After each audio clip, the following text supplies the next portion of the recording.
Before we dive in, drop a quick hi in the comments. It may seem small, but trust me, it really helps YouTube share this story with more sci-fi fans like us. I'd love to see who's watching. The first alert came at 0317, standard cycle, a single flicker on the peripheral array of the central watchtower in the Gigort system. Technician Yaroth leaned forward, his 3 ocular lobes narrowing as the interface blinked again, brief, erratic, then silent. He grunted, annoyed. Glitch on the delta band, he muttered in Zereki, his native tongue. With 2 clawed fingers, he adjusted the sensitivity thresholds. The screen steadied. Then, the next alert struck. 6 simultaneous pings from separate patrol routes. Yaroth sat upright. The console flared red across multiple nodes, Gamma sectors 12 through 17, patrols J9 through J14, unresponsive.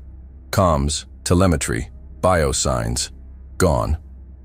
Commander Vec Theron stepped into the command deck just as the main interface pulsed with another cascade of errors. The Varkathi officer's pale lavender skin glowed faintly under the dim lighting, his elongated jaw twitching in irritation. Status. Yaroth's voice had dropped to a whisper. Sir, we lost contact with 6 patrols, all within 2 minutes. Theron crossed the floor in long strides. Sensors, traffic, environmental hazards? Clear, sir. No anomalies. No distress calls, no debris fields. It's like they were erased. The commander's nostrils flared. Barely noticeable, but Yaroth saw it. Theron didn't waste time. Redirect orbital feeds. I want real-time overlays. Pull from deep-band satellites if you have to. The technician obeyed. Appendages moved fluidly across the curved interface. Data streamed in. Then something blinked at the edge of the orbital perimeter. Sector Epsilon 4, one of the old satellites, an unregistered unit, had just activated. No identification, no council registry. It was broadcasting. Commander, Yaroth said, voice tighter now. We've got an unauthorized signal. Theron narrowed his eyes. Is it council grade? No, sir, it's... He paused, then frowned. It's binary. A beat passed. Binary? Theron echoed. Pattern-based. Structured. It's not noise. I'm decoding it now. The feed resolved into a simple repeating phrase. Cold. Calculated. The text crawled across the main screen. We remember the exile. Now we claim the edge. Silence fell across the deck. Theron's second-in-command, Lieutenant Voss Malik, a Lurnari with silver carapace plating and twin cranial ridges, stepped beside him, voice low. That's a human format. Theron didn't blink. They were exiled. Their tech was dismantled. Their colonies absorbed or neutralized. How would they have a presence here? No way of knowing, sir, but the signal is deliberate. The satellite continued broadcasting, unbroken, unfazed by the aggressive ping floods Yaroth sent its way. Every attempt to breach or trace the signal returned empty. Malik's voice dropped further. The transmission's bouncing through our own infrastructure. It's using our relays. Repackaging the feed, shifting its node origin every 20 seconds. They've embedded into the mesh? Theron asked, eyes narrowing. Yaroth nodded slowly. It's mimicking our own maintenance protocols. I can't isolate it. Outside, the orbital sweep continued. The Council's scout vessel, CGR Halvex, under the command of Captain Brador Kell, moved into Epsilon 4's line. The feed from his ship piped into the tower. Visuals stable, no contact with hostiles, approaching the satellite now. The bridge of the Halvex was calm, professional. Kell, a veteran of the Threxian campaigns, had a reputation for precision. His crew, mostly Drevians, tall, sinewy beings with scale-like skin and luminous amber eyes, moved efficiently. Visual confirms origin of signal, Kell reported through the open channel. No weapons, no active defenses. It's a dead husk with a transmission relay. Proceeding to retrieve. Wait! Static cut in. Halvex, repeat. Theron snapped. Nothing. Yaroth's fingers slammed against the interface. We've lost the Halvex. Status of the crew? All life signs flatlined. Every system silent. More alerts exploded across the command deck. The Ternaxi, Poltron, and Uskar Dawn, all Scout-class patrol ships running near the outer rim, vanished from the grid within 20 seconds of one another. No debris. No impact. No transmissions. Activate regional lockdown, Theron ordered. But it was already too late. The lights above dimmed, flickered. Emergency protocols kicked in. Too slow. All screens went white. A sharp digital screech pierced the dark, followed by a full system hum like a dying reactor coil. Yaroth gasped.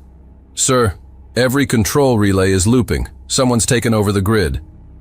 Theron slammed his fist against the console. Full purge. Kill all command links. Reboot core manually. But none of it responded. Instead, on every screen, across every station, the same phrase reappeared. Not in human binary this time, but in standard galactic common. "We remember the exile. Now we claim the edge." At that exact moment, 14 watchtowers across the sector blinked out, one by one, half a second apart. No explosions, no warning, just a ripple of coordinated silence. Reports flooded in, staggered and incoherent. Environmental systems spiking. Relay towers cascading into shutdowns. Defense turrets turning inward and self-firing. Reactor cores overloading and seizing one after the other. Yaroth's face had gone pale. "They're collapsing our towers through software. No explosives, no external fire. Just code." "Who has this kind of access?" Malik whispered. Theron didn't answer. His mind raced. Encrypted channels opened without authentication. Firewalls ignored security tiers. Identity hashes overwritten. A protocol buried beneath their own infrastructure. One they didn't recognize. Yaroth trembled, antennae twitching. "Commander, this wasn't brute force. It was seeded. It was planned." Theron finally spoke, voice low and grim. "Get me cross-sector response. Pull from the Zevral Enclave or Outer Orcus garrisons. I don't care who. Bring me ships with deep jump capacity." Yaroth tried, but no messages went out. The command relay had already rerouted through unknown loops, bouncing across outdated Council satellites and repurposed colonial tech nodes. Every attempt to override was met with the same message. Access denied. Protocol Dire X-2218 active. Theron stepped back from the main display, eyes locked on the silent feed of the orbital wreckage surrounding the Halvex. He could still see the faint shimmer of its emergency beacon, spinning uselessly against the black. "Whoever did this," Malik said, voice hollow, "they've been watching us longer than we realized." Theron turned slowly. "You think it's human?" No one answered. In the silence, every officer on the deck felt it, like a name they didn't dare speak. A chill crawling down their spines. The binary message repeated one final time. "We remember the exile. Now we claim the edge." The chamber roared with overlapping voices, a storm of interspecies debate echoing off the crystalline dome of the High Council spire. Dozens of envoys, ministers, and sector representatives stood in concentric rings, their forms illuminated by the deep blue ambient glow of the Galactic Tribunal Hall. From the elevated core, the presiding arbiter, Eru Talvek of the Delvani, raised one thin, elongated arm. His skin shimmered with reflective silver patterns, constantly shifting with his mood. Now, the hue pulsed a sharp crimson. The chamber recognized the signal. No one moved. Order must prevail. The hall fell silent. In the innermost circle, Thomas Corrin stood alone. No aides, no security, no translator node. The human chancellor's stance was steady, feet shoulder-width apart, back straight, hands clasped behind him. The lines around his eyes were sharp. His hair was graying at the temples. But his gaze was fixed, unshaken. Talvek's voice reverberated again, measured, cold. "You have been summoned to hear the Council's resolution. Earth stands accused of technological violations. unlicensed military campaigns, and political interference in sovereign zones. Thomas's expression didn't flinch. A Kravix minister, thick-scaled and double-mouthed, hissed from the third tier. Reverse engineering council tech is forbidden, and yet you did, without oversight. From the left, a Centauri envoy, a luminous being with tendrils for limbs and a smooth, translucent carapace, projected a visual stream into the air. Wreckage of an intercepted Drenar-class cruiser, human tools still embedded in the hull. This vessel vanished from our trade route 3 cycles ago. Your colonies dissected it. You claimed distress beacons brought you there. You lied. Thomas took one step forward. We salvaged what no one else dared to investigate. We entered war zones you fled from. We protected refugee ships while you filed paperwork. Murmurs broke out again. A few in the upper galleries tilted their heads. A rare flicker of doubt. Talvek's voice dropped to a tighter pitch. You destabilized 5 sectors. You crossed military boundaries without request. You traded intelligence with outlaw colonies in defiance of alliance protocols. Thomas's response came sharp and clear. We did what was necessary to stop the spread of uncontained threats, because no one else would. A pause. Then, you do not have the authority. His voice echoed through the place like a warning bell. We made our own. Outrage erupted. The Luxari delegate, a crystalline humanoid with 6 mirrored faces, slammed a ceremonial rod against the floor, fracturing the stone beneath. Arrogant primitives, you act as if chaos is a virtue. Thomas met the outburst with a steady gaze. No, we act because others hesitate. Talvek motioned to the voting spires. The chamber dimmed. Dozens of holographic pillars rose from the floor, each representing a major species of the council. A single phrase resounded. Vote now. One by one, the lights pulsed red. The Drevians, the Luxari, the Kravix, the Centauri, even the traditionally neutral Monkai, whose tentacled emissary coiled behind a veil of mist, cast their vote. Red, red, red. A hesitation from the Monkai. Their vote paused mid-transmission. Then red. Only 4 remained neutral. None voted to defend Earth. Thomas didn't watch the count. Talvek delivered the sentence.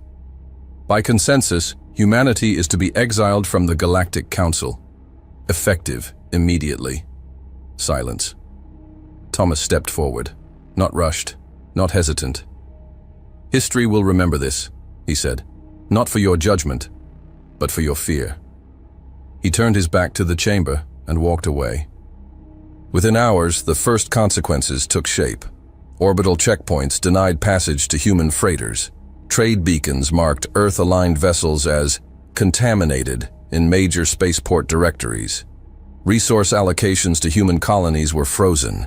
In the diplomatic enclaves of Discari, human embassies were stormed by automated security units, their databases seized, and personnel expelled. On Arlen's Reach, human traders watched as once friendly markets shut their stalls. On Vayrix Prime, colonial administrators received direct shutdown codes from the central node. Oxygen flow restricted, communications jammed, defense drones rerouted to quarantine mode. Earth's consulate on Escara was stripped clean in one night. Consul Richard Parran was detained, publicly interrogated, then released without a ship. He wandered the edge of the port city for days before a smuggler agreed to take him back to human space. For triple fare. Back on Earth, panic spread like a virus. The Hyperloop between New Cairo and Johannesburg stopped without warning. Portals in the lunar colonies went silent. The Antares trade network, once the spinal cord of human colonial supply, was disconnected in a single sweep. Families on Mars lost contact with relatives in Procyon. Mining stations near Eltari ceased receiving supply capsules. Medical outposts in the far reaches sent their final messages into static. There was no closure, just disappearance. On Titan's northern ridge, Captain Leon Varda watched helplessly as his defense grid failed. They're shutting us down one node at a time, he said through clenched teeth. They're not even sending ships, just pulling the strings. In the orbital command above Europa, General Marcus Kane smashed a communication console as the last link to Earth blinked out. "They're cutting our throat without drawing a blade." Across the scattered colonies, responses diverged. Some fell into despair. On Sindar, crowds gathered outside the shuttered human embassy, holding candles, chanting for unity, for peace, for forgiveness, until Satari patrols broke them apart with stun pulses. On Vega Station, human diplomats pleaded for renegotiation until their access badges were revoked mid-transmission. Others reacted with fury. In the industrial arcologies of Solari 3, dock workers armed themselves with plasma tools and welding torches, preparing to defend their hangars from anyone wearing a council badge. And then, there were those who simply vanished.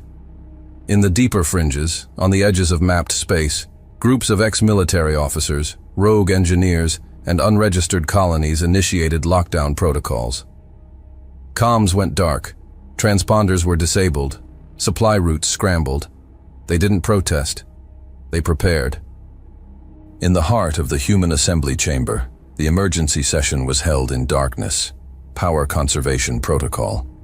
Only a narrow shaft of light fell on the central podium, where Thomas Corrin stood once again. No longer a chancellor, just a man with a mission.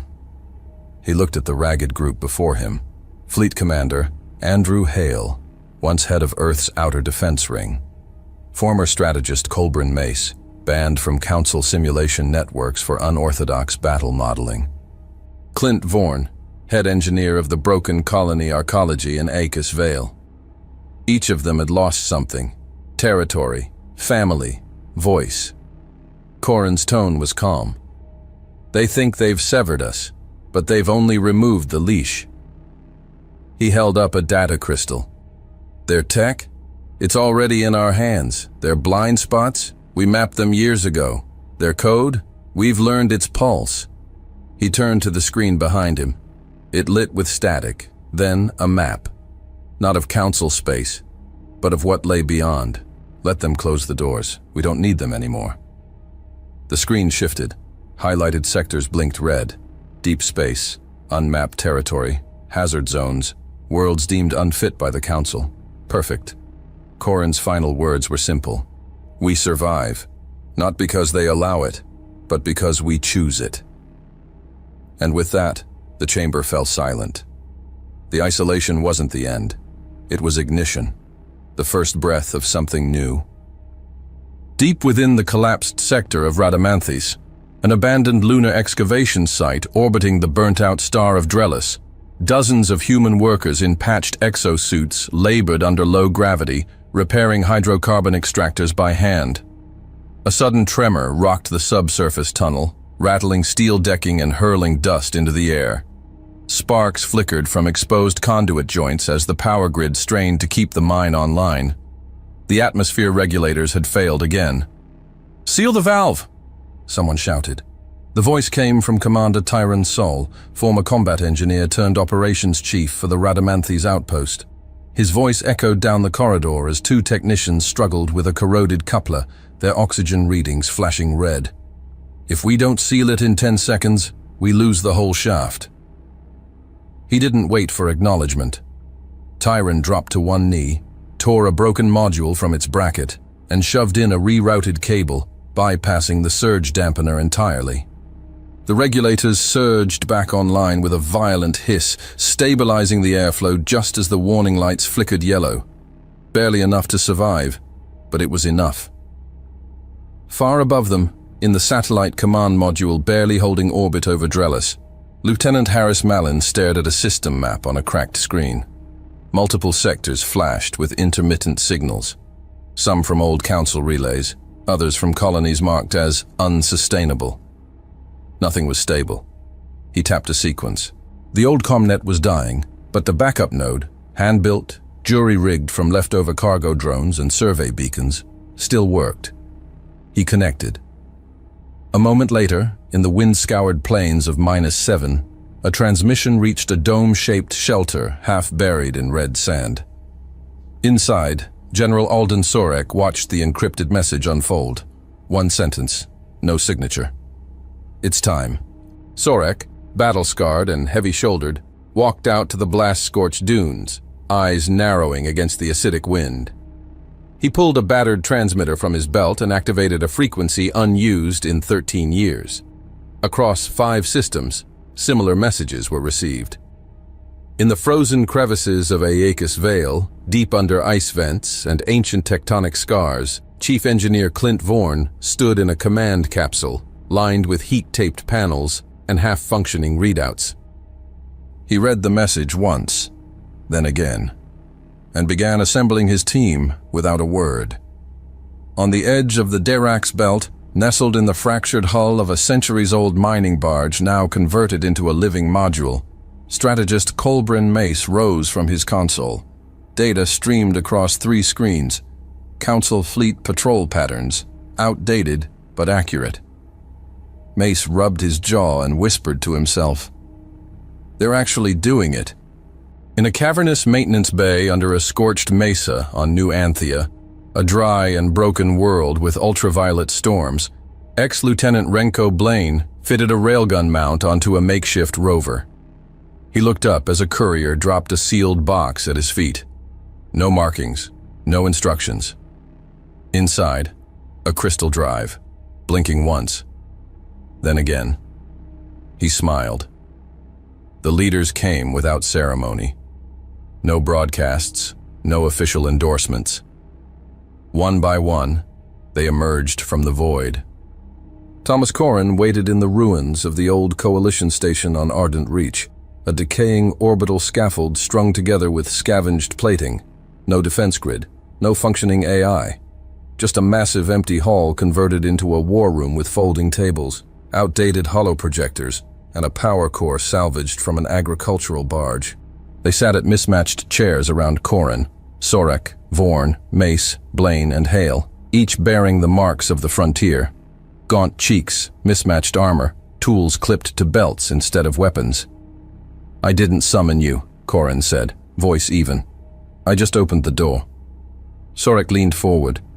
"We've been waiting." Colbrin Mace studied the crude tactical projection above them. "These sectors are dead zones." "Not to us," Corrin replied. "Not anymore." The lights dimmed as a different interface came online. Old, unstable.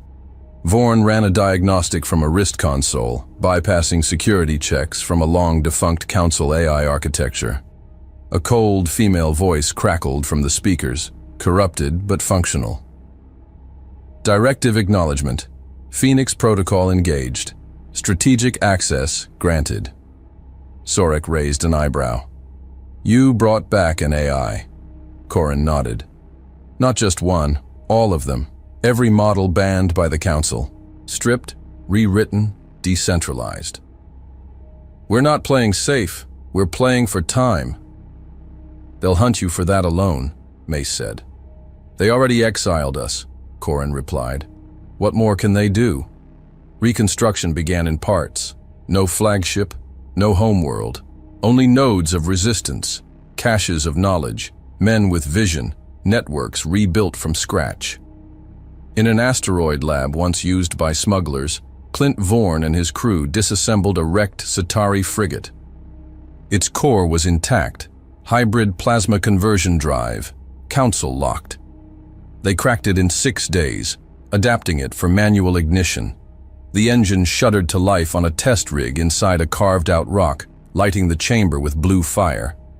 In a dust storm-hardened complex on -7, Sorek's men installed reinforced bunkers using repurposed hull plates. The defenses were primitive, automated sentries controlled via pulse switch relays. But they worked. No AI support, no shielding. Just men, tools, and resolve. Corrin moved between outposts with no escort. Where he arrived, people listened. He never gave orders, only plans. Some questioned the risks. He never promised safety, only a chance.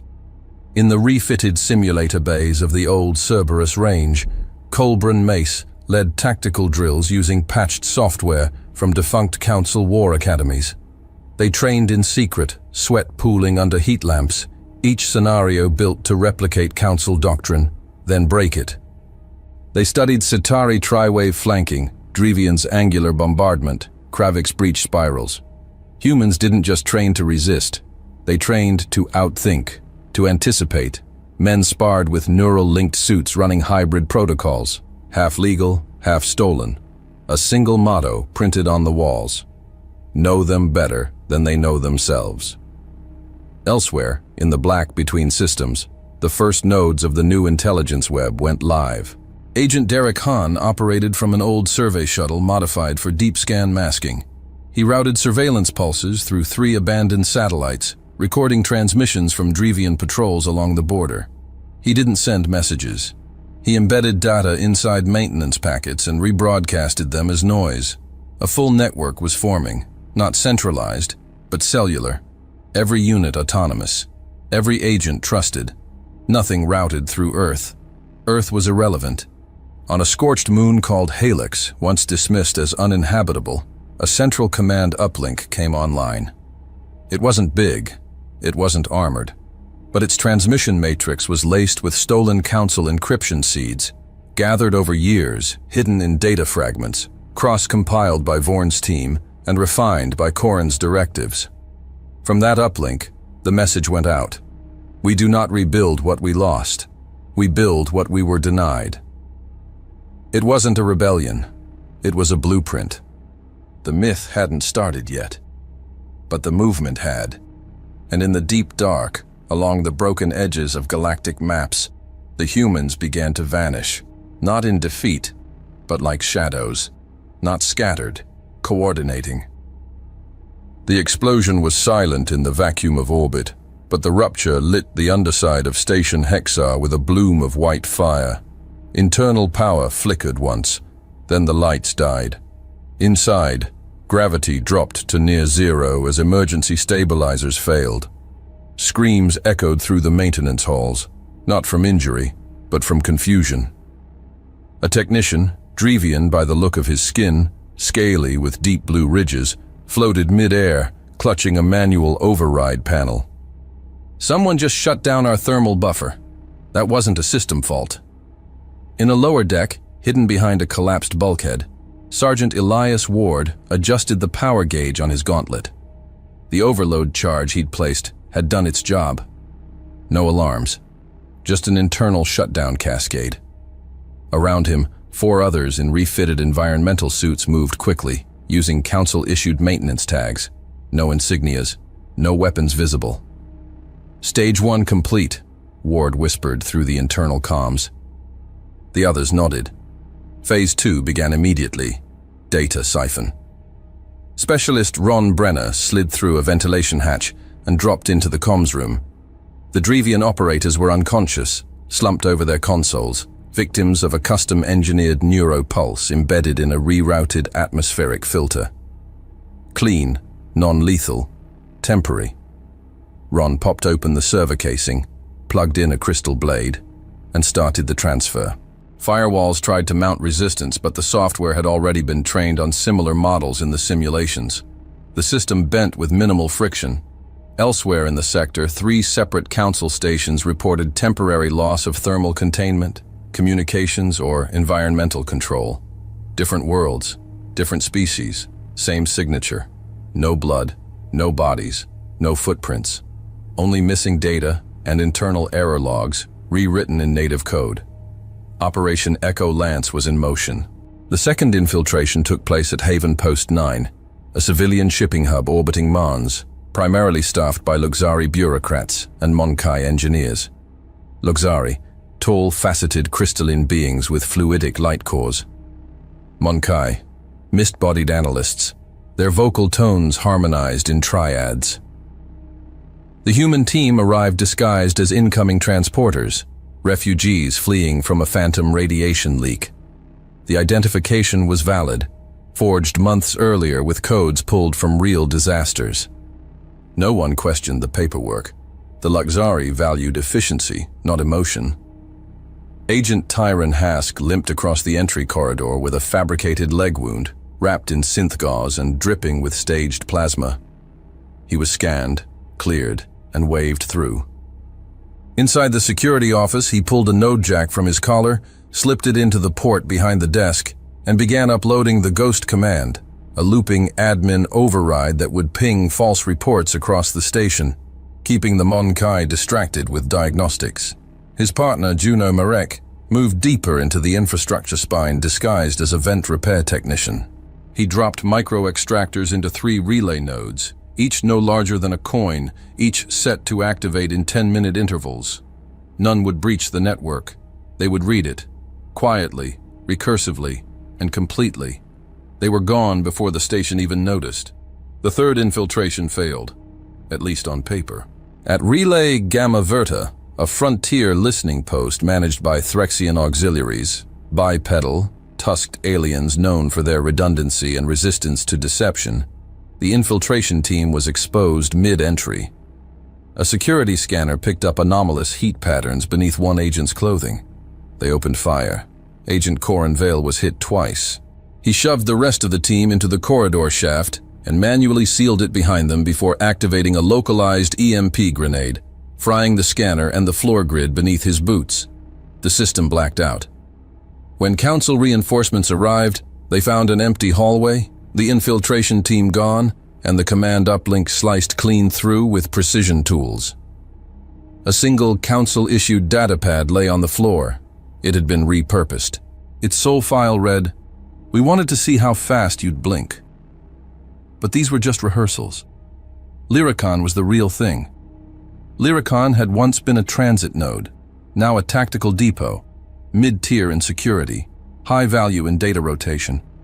It was staffed by Drevians and Kravix, the latter known for brutality and paranoia. Thick-armored, horned, and suspicious of everyone. A humanitarian ship docked on protocol. Mechanical failure. 5 humans disembarked. No weapons, no special equipment.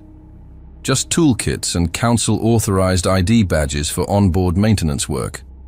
They were assigned a chaperone, an aging Kravix named Darnok, who towered over them, his spiked backplate etched with old military symbols. He watched as the technicians moved through the secondary comms spine, replacing a supposed faulty relay. One of them, Ren Tal, accidentally dropped a scanner. Darnok grunted, bent to pick it up. That's when he noticed the engraving beneath the scanner's casing. A seal. Old human. By the time he looked up, the humans were gone. 2 minutes later, emergency sirens echoed across Lyricon. The core database had vanished. Command access was locked. Surveillance footage was corrupted. All that remained was a folded cloth left on the central console, a black rectangle with silver stitching, a human hand gripping a star. The data had been extracted, copied, and scrubbed clean. It was a message, and it wasn't subtle. Back on Ardent Reach, in the now permanent war chamber, Corin studied the Council's reaction reports. They knew something was happening, but they didn't know what, or who. "They're calling it a cyber-insurgency," said Hale, arms crossed. "Some think it's a rogue faction inside the Council. Others think it's mercenaries." "They still don't say the word," Corin said quietly. "Human." In another sector, the first true fighting force began to form. Not armies, not fleets, cells. Each commander trained differently, based on what they knew, where they came from. Some used weapons forged from reverse-engineered plasma arrays. Others trained hand-to-hand in grav-shift environments, learning to neutralize Kravix in close quarters. They practiced deception, multi-signal disruption, and false flag deployment. There were no formal ranks, only results. When a mission failed, the team was disbanded. Survivors retrained or reassigned. When it succeeded, the unit's strategies were cataloged and shared. Everyone adapted or was removed. There was no room for fragility, and those who rose fast. Commander Tyron Sol led one such unit through a mock breach on a derelict station. The test was simple: infiltrate, extract, and evacuate before detection. He completed it 30 seconds ahead of the projected time. He returned to the debriefing, helmet under arm, eyes focused. Corin stood at the end of the line. "You did well," he said. Tyron didn't smile. That's not why I did it. Then why? To make sure the next man doesn't have to die solving it. Corin nodded once. The training expanded. Old council simulations were twisted into traps. Scenarios rigged to fail unless the participant thought laterally, broke rules, redefined objectives. Survival didn't guarantee advancement. Ingenuity did. Those who stalled were dismissed. No ceremony, no second chances. This wasn't idealism. This was preparation. Because next time the council won't get a data pad, just silence, and what comes after. The plan was in motion, and the first systems began to vanish. A relay station blinked off the grid at 04:12 local time. No explosion, no comm distress, just no response. The Drevian command post on Vascon 3 logged the failure as a weather anomaly, flagged it for later review, and moved on. 4 minutes later, a second station, this one orbiting Thalon Prime, ceased transmission mid-packet. Same pattern. No external breach, no thermal spike, no signal decay. Just a perfect blackout. Entire systems falling into nothing. By the end of the hour, 7 strategic nodes across the mid-orbitals were gone. Erased. On the bridge of the Carcenti, a Kravix command vessel stationed in the neutral corridor between Council Sectors 9 and 10, Fleet Overseer Grath Maln snarled as the tactical readouts updated in real time. The Kravix were massive creatures, plated in dark red armor grown from their own exoskeletons, with broad shoulders and facial tusks that clicked with agitation. "Who's jamming us?" Maln barked. "No one, Overseer," replied a Monkai analyst, his misty form shimmering beside the console. "These are not jamming patterns. They're surgical collapses." Maln leaned closer. The screen showed cascading failures. Strategic arrays, logistics hubs, and relay satellites going offline in a staggered, calculated rhythm. Not random, not simultaneous, paced, planned. On the surface of Thalon Prime, a Drevian logistics officer named Sarek Val stood outside the perimeter of Command Bunker 22. He didn't know that moments earlier, his own planetary defense grid had been compromised. The alert system still showed green. Turrets were online. Drones were charged. No intrusion detected. What Sarek didn't know was that 3 hours earlier, 6 men had entered the compound in full Drevian technician uniforms, carrying falsified credentials pulled from an intercepted convoy manifest. The original technicians, floating somewhere in deep orbit, alive, unharmed, forgotten. Inside the bunker, those 6 men now stood in the operations core. The guards were unconscious, subdued with fast-acting sleep gas deployed through the recycled vent intake. The mainframe was already under extraction. Lieutenant Callan Luke monitored the data stream with sharp eyes and a timer ticking in his HUD. 90 seconds until they realize something's wrong, said Luke. His team worked silently. No speaking, just hand signals and precision. When they exited, there were no alerts, no gunfire. Only a new access key burned into the bunker's master registry, human-coded, but disguised as an internal Drevian audit request. On the screen left behind, a single message appeared before auto-deletion. We never needed permission. In orbit over Deltrax Minor, a captured satellite began rotating against its default trajectory. It no longer obeyed Council navigation commands. Instead, its systems had been rewritten in a dialect of machine language that didn't exist in any Council database. Its signal beacon transmitted false telemetry, rerouting ships and redirecting cargo without resistance. By the time the Council noticed, 17 other satellites across 3 sectors had followed. One transmission center attempted a full system reset.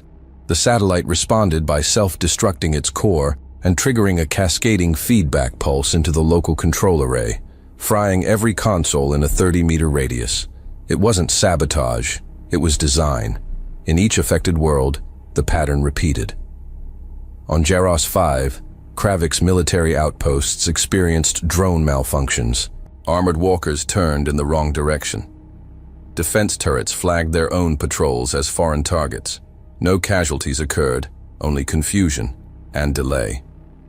At one communications hub in the Eurethan Fields, an enclave of Luxari clerks found that all their data archives had been duplicated, re-indexed, and returned, with notes, recommendations for security upgrades, flaws highlighted, old encryption exposed. The Luxari were efficient and cold, but they couldn't deny the clarity of the intrusion. Someone had used their own language, their own tools to dissect them, and then walked away. "They're teaching us where we're blind," one clerk muttered in disbelief. At ground level, in captured garrisons and commandeered bunkers, no bodies were left behind. Officers were found alive, unharmed, restrained, or sedated. Command centers were emptied, not destroyed. Control passed from within.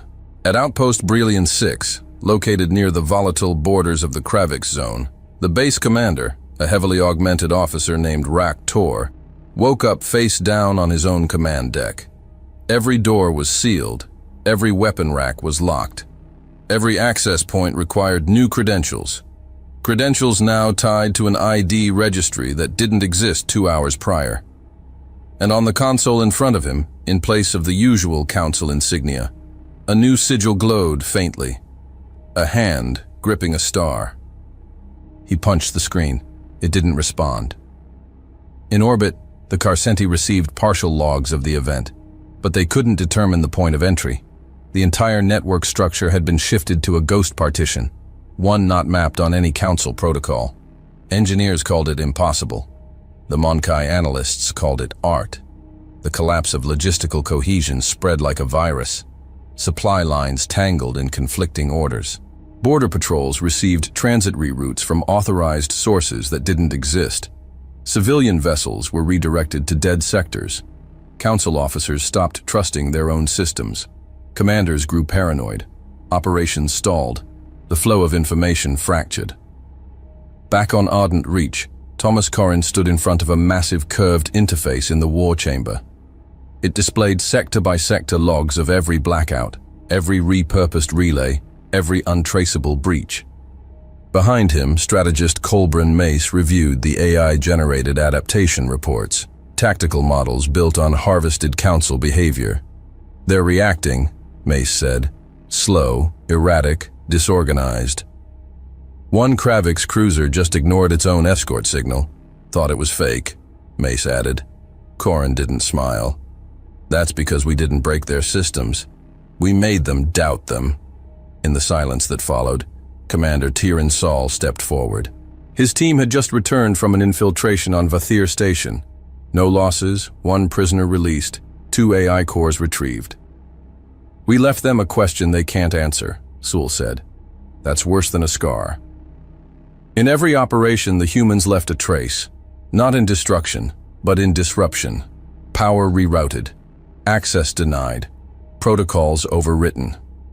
In every world, someone would find a message, sometimes embedded in code, sometimes etched into a wall, sometimes whispered by a restrained officer. "We were here." And in every case, the Council had no one to blame, because the humans didn't strike like armies. They moved like algorithms, dispersed, adaptive, precise. And now, the silence that once followed the exile had fallen on the Council. But this time it wasn't absence, it was control. Silent, surgical, undeniably human. The Council lost control without even hearing the first shot. And in a buried war room far from their reach, the ones who wrote the silence were already watching what came next. A tactical map hovered above the circular table, its light flickering across the steel-lined war chamber, buried beneath the surface of Ardent Reach. Sector nodes pulsed in red, blue, and gold, each representing a system touched by human interference over the past 90 days. None of the lights blinked in distress. They pulsed with intention. 10 men stood around the table. No titles, no formal uniforms, just mission tags, field gear, and the silence of experience. Each had led operations now studied in Council defense academies without the Council ever knowing who to blame. At the head of the table stood Thomas Corrin. His posture was calm but grounded. No one interrupted him. No one needed to be told that this was not a speech. It was a pivot. I need you to understand something, Corin said, eyes sweeping the room. This was never about vengeance. Strategist Colburn Mace, arms crossed and datapad in hand, raised an eyebrow. 6 council sectors destabilized, satellites failing, supply chains collapsing. If this isn't vengeance, Thomas, what is it? Corin didn't flinch. It's a correction. Commander Tyron Sol, scarred and stone-voiced from years in the deep field, leaned against the far pillar. They exiled us, cut our colonies apart, starved trade routes into extinction, and you're calling this restraint? I call it clarity, Corin replied. We didn't come to burn their empire, we came to erase their excuse for having one. Silence. Then General Alden Sorek stepped forward. His voice was a low growl, shaped by decades of battlefield command. Then we escalate? Corin nodded. But not how you think. He tapped the edge of the console. The map shifted. Dozens of secondary systems lit up. Outer rim worlds, unaligned stations, and planetary enclaves deemed irrelevant by the Council's political hierarchy. These are the ones they forgot, Corin said. Civilizations left to rot under bureaucracy. Planets rich in mind but poor in access. Independent governments without shields or supply. Mace glanced up. And we give them weapons? No, Corin said. We give them options. At that, the room shifted. The idea wasn't new. It had been whispered before. Supply leaks, covert uplinks, stray data packets falling into the hands of Council-oppressed worlds. But never officially. Never directly. Now it was a directive. We start today, Corin continued. Not with arms shipments, but with the one thing the Council never imagined we'd share. He brought up a new schematic. A stripped-down relay grid, compressed, decentralized, able to run on scrap tech and small power cores. Low-band encrypted nodes capable of bypassing Council surveillance entirely. A network, Mace whispered. Ours? Ours, Corin confirmed. Built from everything we've reverse-engineered and rebuilt. We give them a voice, and the tools to protect it. Tyron Sol stepped forward, folding his arms. Even if they get caught? They won't, said Clint Vorn from the side. The chief systems engineer of Icaron Vale rarely spoke in council, but his voice was sharp when it cut. The builds are modular. The comm channel's self-shifting. If deployed right, the council will see noise until it's everywhere. The operation's name blinked on the upper screen. Resonance Protocol. Within days, it had begun. On Chiron Delta, a group of independent miners, barely organized, historically ignored, received a supply crate with no origin label. Inside, a fusion core adapted for atmospheric instability, encrypted communications gear, and a schematic to disable standard Drevian crowd control drones using nothing more than rewired coolant valves. They used it that same week, defending their rights to a drilling claim the Council had tried to revoke.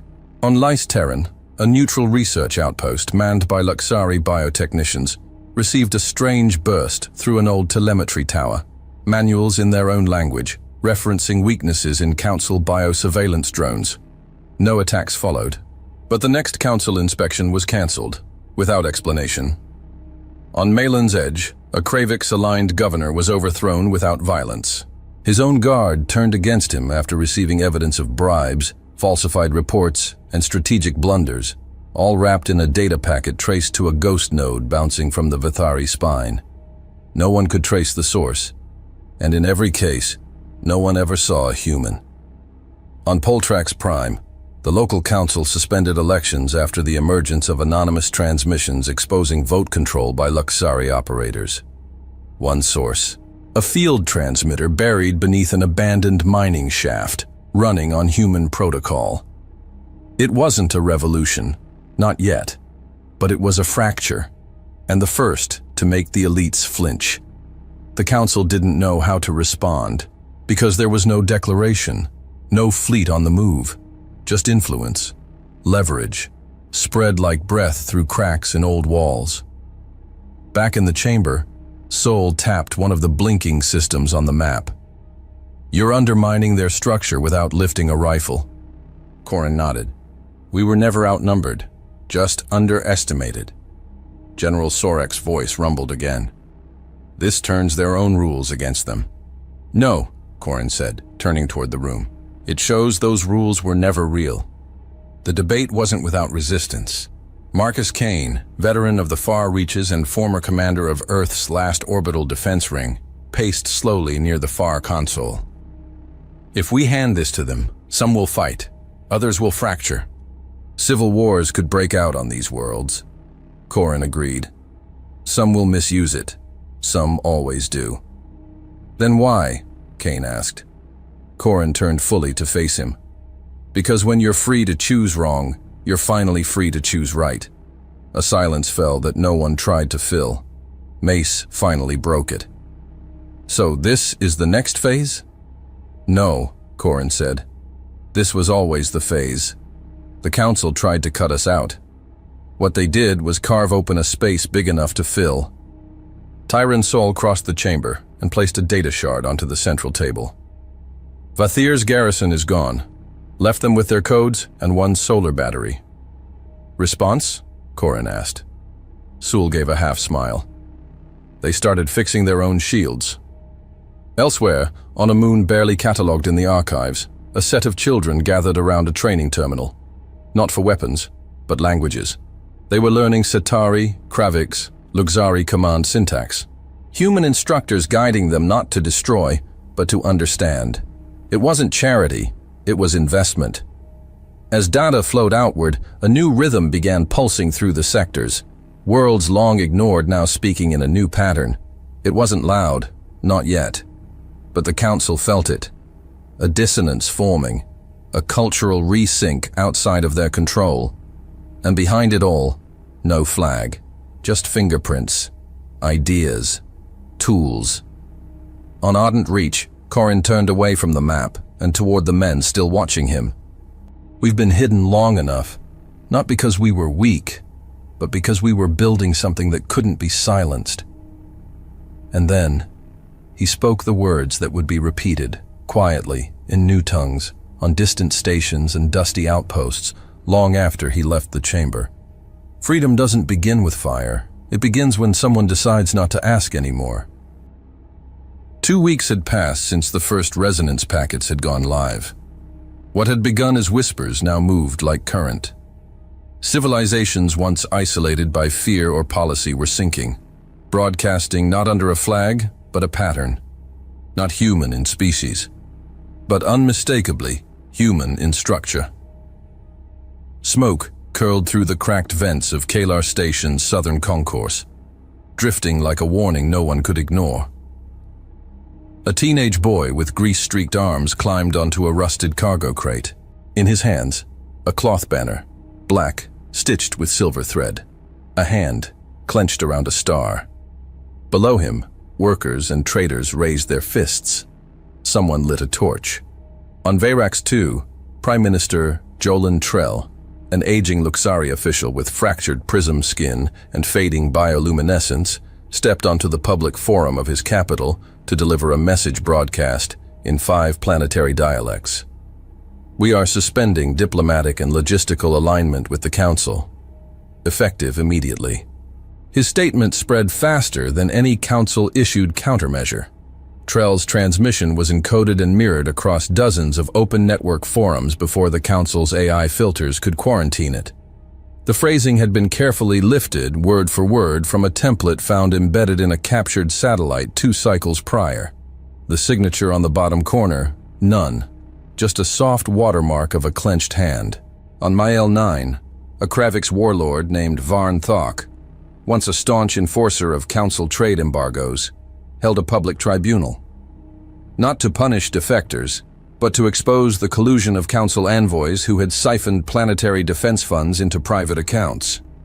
The entire event was streamed over repurposed Council signal lines, hacked and rerouted to reach border planets in real time. At the close of the broadcast, Varn removed his ceremonial tusk pendant, symbol of allegiance to the High Command, and shattered it on the tribunal floor. "I served your order," he growled. "Now I serve my people." In dozens of fringe worlds, similar scenes played out. not with declarations of war, but declarations of departure. And all of it had a rhythm.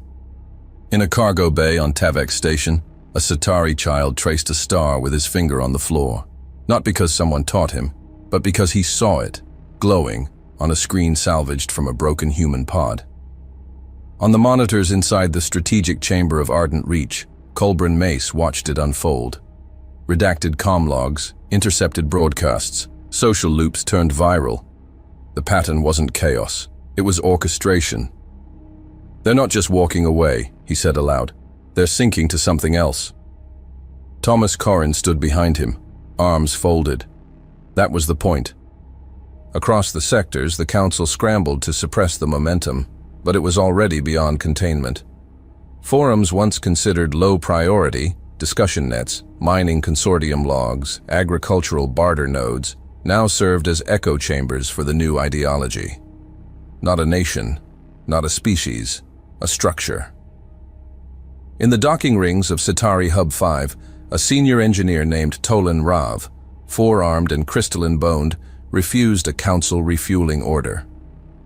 Instead, he redirected the supplies to a refugee convoy. When questioned, he simply pointed to the screen of his console, displaying a document titled Power Reassignment Logic, Decentralized Authority Flowchart. It bore no author, but its formatting, structure, and syntax had been traced back to a human source. The Council's diplomatic envoy, Lord Velsk Taran of the Monkai, attempted a live rebuttal. His voice, sonorous, layered in triadic harmony, broadcasted into 17 systems at once. The Council is not your oppressor. It is your protector. These rumors are seeds of insurrection, crafted by outlaws who exploit your fears. But even as he spoke, terminals across the systems began auto-playing counter footage.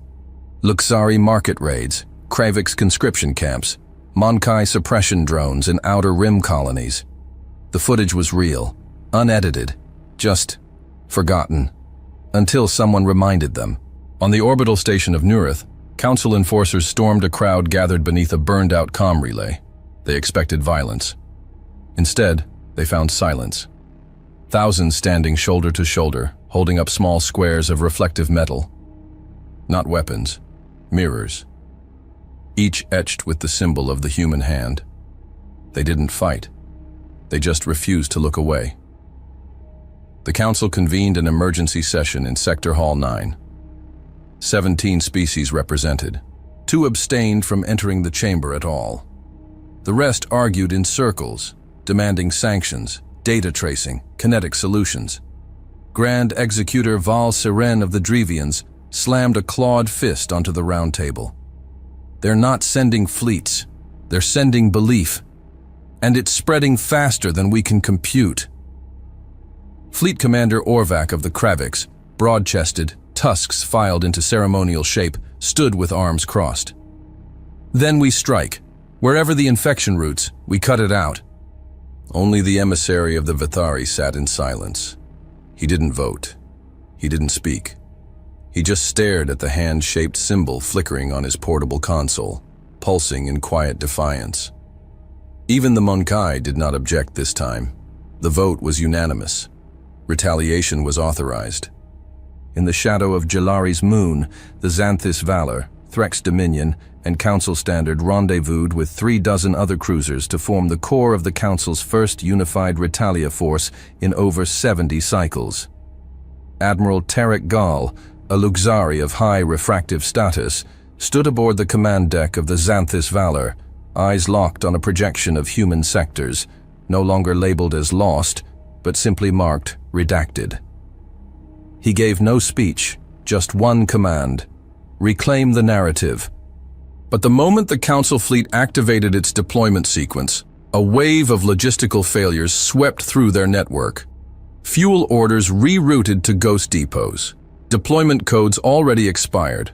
One entire carrier's navigational chart had been overwritten with a 3D schematic of its own internal weaknesses, cross-referenced with anonymized sabotage logs from 2 years prior.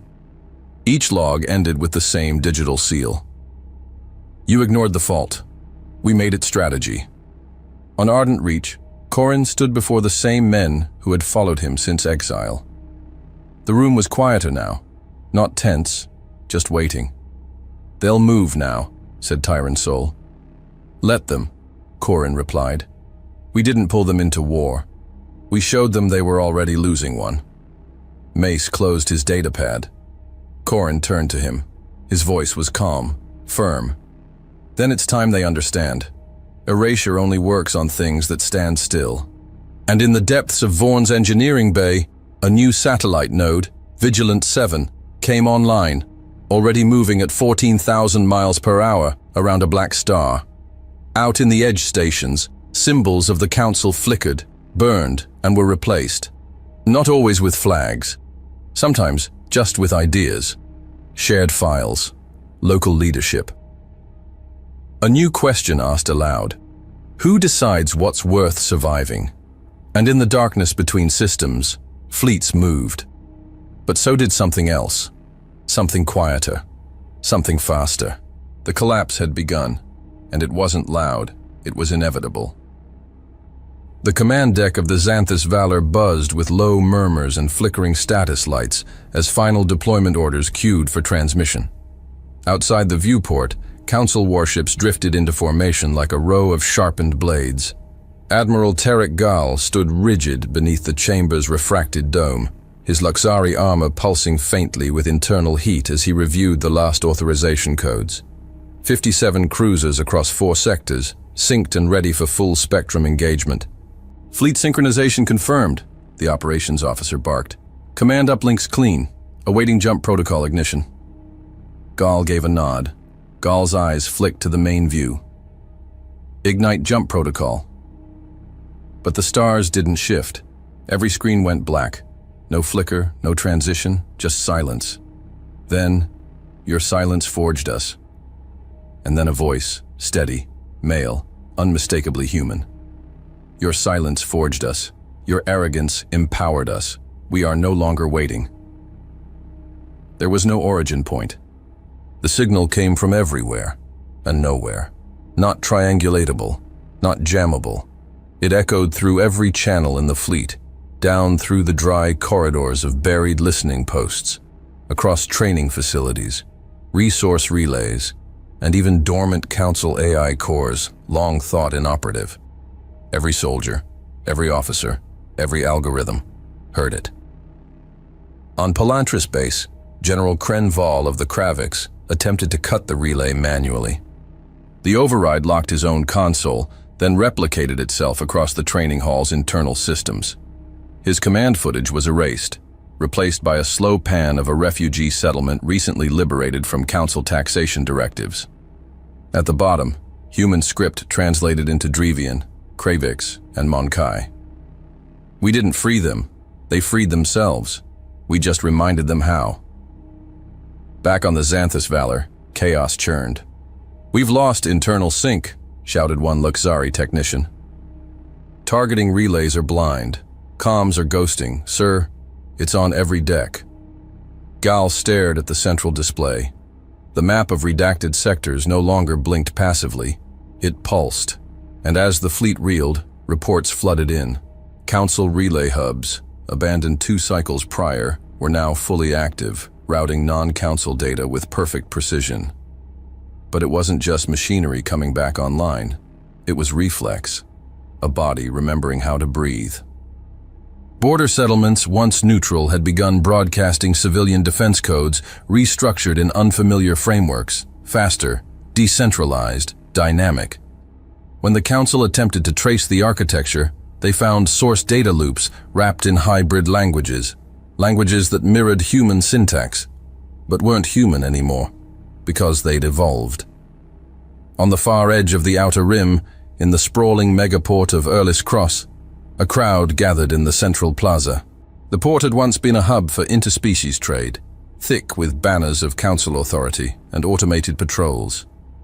Now the banners hung in tatters, and in front of 10,000 colonists, workers, engineers, and independent merchants, the emblems of the Council were torn down in unison and burned, not violently, ceremonially.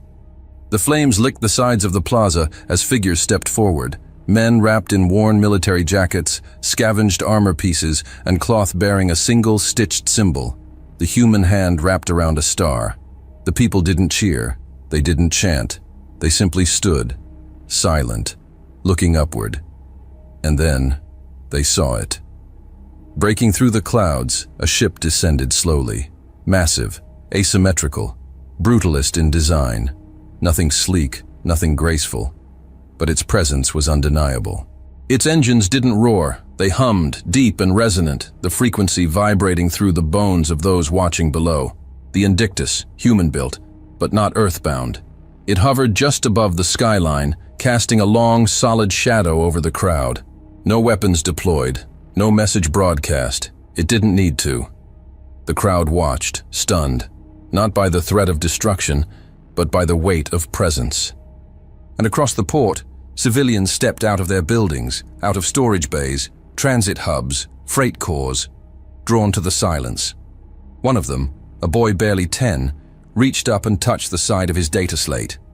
On it, a network request blinked, untraceable, unsecured, but open. He tapped once, a map unfurled, not of planets, of connections. Lines tying ports to outposts, farms to markets, rebel enclaves to ungoverned cities, drawn in living pulses, real-time changes mapped by signals bouncing through a structure no one claimed, but everyone used. At the center of the map, nothing. Just a void, a space left unmarked. It didn't need a name, because everyone watching knew it. Not a place, a pivot. On the council command bridge, Gall turned to his officers. No one gave orders. No one executed retaliation, because what would they strike? There was no front, no base, no capital, only noise, only code, only culture. And in systems far beyond the crowd's reach, others felt the same silence fall, without knowing why. On Ardent Reach, inside the war chamber now stripped of even the map displays, Thomas Corrin stood in front of the observation port. Tiran Sol stepped in behind him, quiet. "They saw the transmission?" Sewell asked. "All of them," Corrin replied. "And the port?" "They burned the banners." Colburn Mace entered moments later. "We just received a relay ping from 11 unaligned worlds. They're using our protocols, not because we gave it to them, because they found it." Corrin didn't move. "Then the Council's war has ended." Saul looked at him. "Ended?" Corrin turned. "It's no longer a war. It's a shift. They don't face us anymore." He stepped back from the port, looked at every man in the room. "They face every idea we've ever left behind." Out among the stars, Council fleets hovered, leaderless. On every planet they once governed, their command structures flickered like dying embers. In every system once tightly measured by economic protocols and legal directives, a new variable disrupted the pattern. Free will guided by stolen knowledge, refined tactics, and untraceable faith in autonomy. The Council hadn't lost to humans, they'd lost to what humans had built. Not a fleet, not a nation, a signal, a structure, a gravity of meaning that pulled everything inward, and it was still spreading. Back on Erlis Cross, the ship held its position. The fire in the plaza was almost out, but above them, reflected in every surface, in every window, and on every screen that still functioned, the Council insignia flickered one last time, then vanished, replaced by one phrase, unchanging, untranslated. "We are no longer waiting." The galaxy shifted, lines redrawn, not by force, but by motion, by belief, by reach. The Council no longer faced a planet. They faced a code, a culture, a new center of gravity. It wasn't about borders anymore. It was about who would teach the galaxy what survival truly meant. Hey there, space human. I'm really curious about your thoughts on this video. Drop a quick comment and let me know what's on your mind. Or just say hi if you prefer. Either way, I'd love to hear from you. Oh, and one last thing. Every great soldier knows that to survive and become a hero, taking care of yourself is key. So before you go, check the pinned comment. Trust me, it's important. And I've chosen another video for you to watch. Just click the card here, or here if you want the whole playlist. See you there.